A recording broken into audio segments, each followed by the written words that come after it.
this is Sascha from Living Aloud ASMR,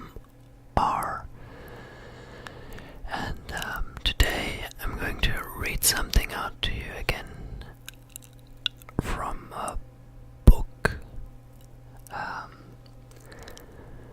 The book is called Conversations with Yogananda.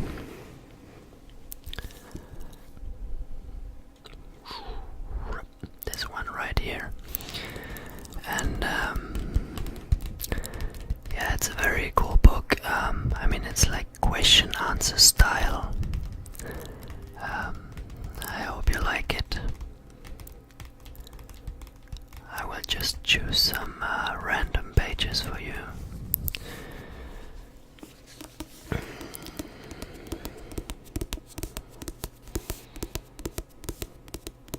I hope he's okay with me tapping on his face like that.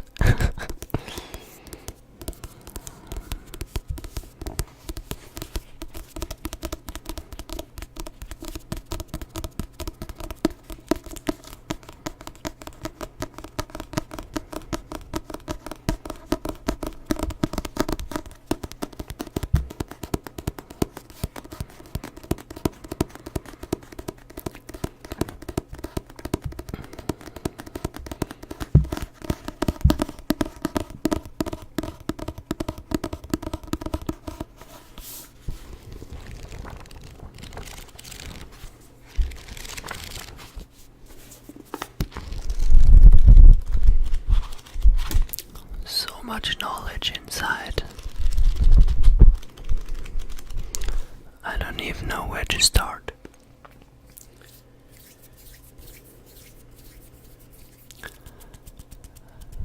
I guess I'll figure something out.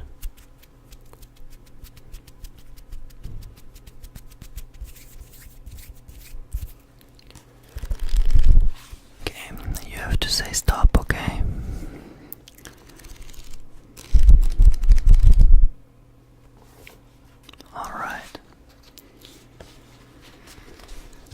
This one is chapter 144.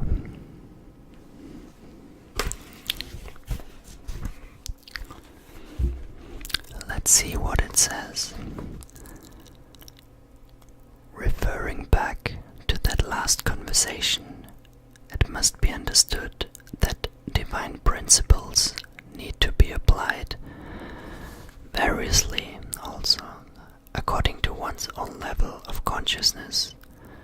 On another occasion, the Master told us a story about Tulsidas, a great devotee of Rama, the hero of the Ramayana. I might actually read that one out to you at some point too.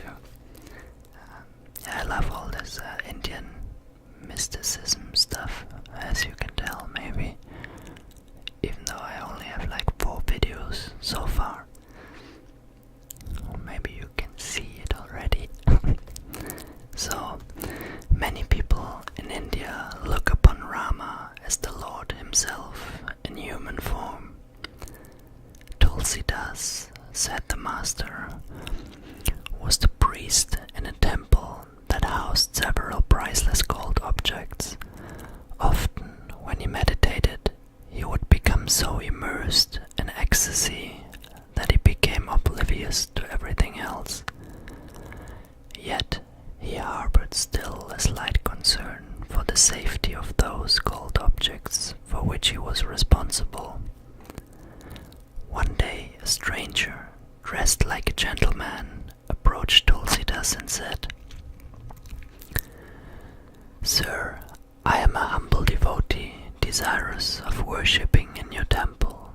Every time I try to enter it, however, I find the way blocked by that fellow standing guard at the entrance. He won't let me pass through." Tulsidas, knowing that there was no such guard, inquired, "What does this man look like?" "Well, he is dressed somewhat picturesquely in an antique style and holds a large bow." Tulsidas, when he heard this description, was overwhelmed with joy and devotion. for he understood that Lord Rama himself, for his devotees' sake, had been posting himself at the temple entrance to protect it while Tulsidas meditated. "I will ask him in future," said Tulsidas, "to let you pass through." The thief, which of course is what he really was, came the next day and entered freely. He snatched up every gold object in sight, then took to his heels.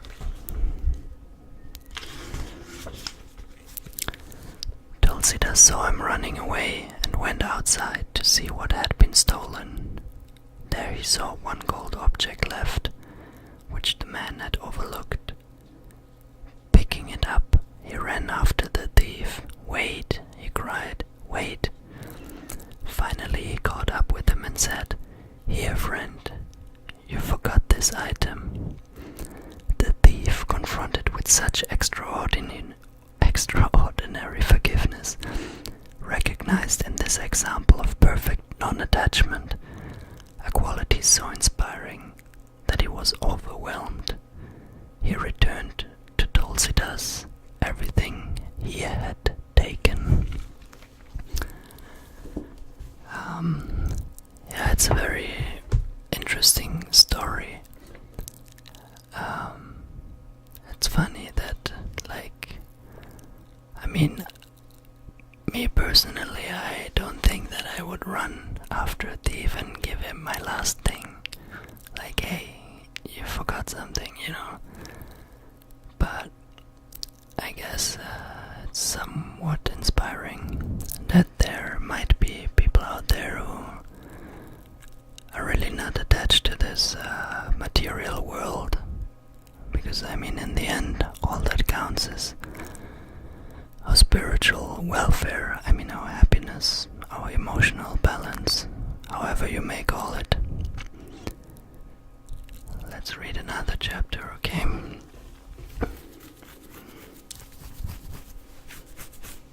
My head scratches a bit, itches a bit, sorry. I'm German, by the way. I hope my English accent isn't too bad.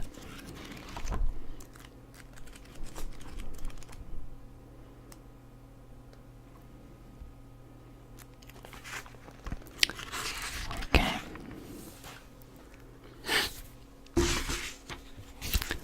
"158.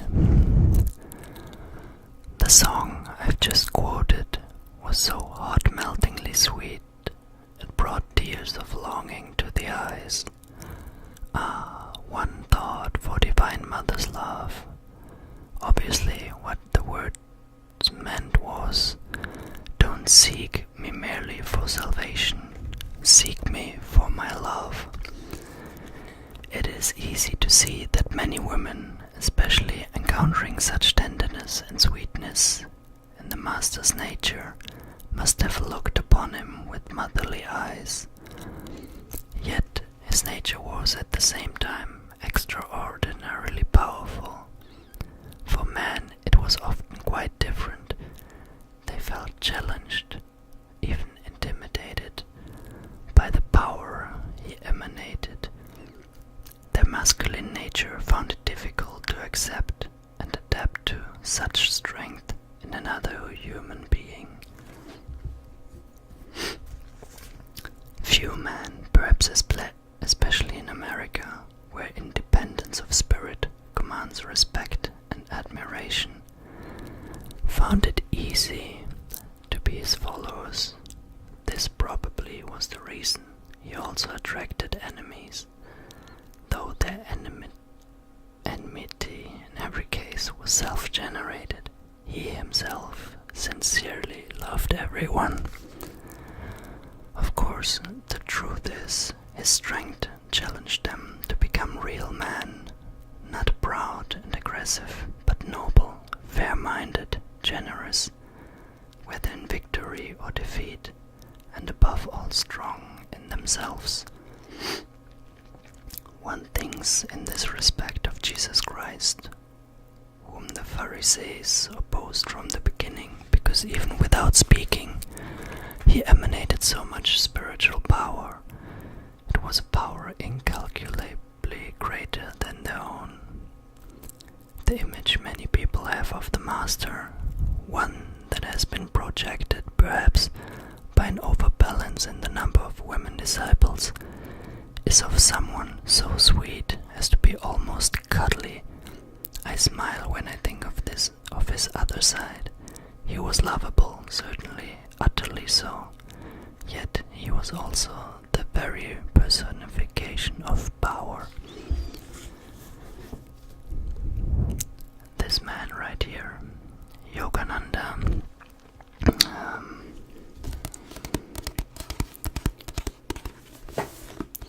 let's do some more tapping.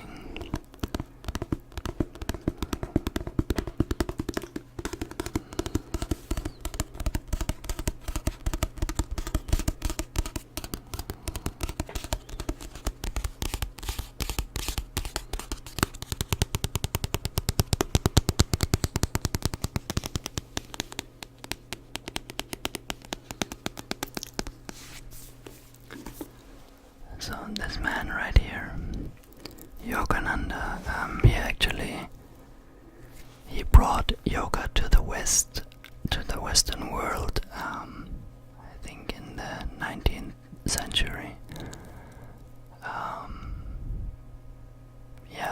India and the West haven't been so much connected back then, but he traveled to America actually, and taught the Indian way of life. I don't know if you can say that, but he brought yoga here, and there's a very good book. It's called Autobiography of a Yogi. It's worth to read it if you're into spirituality and yoga. I would really recommend it to everyone.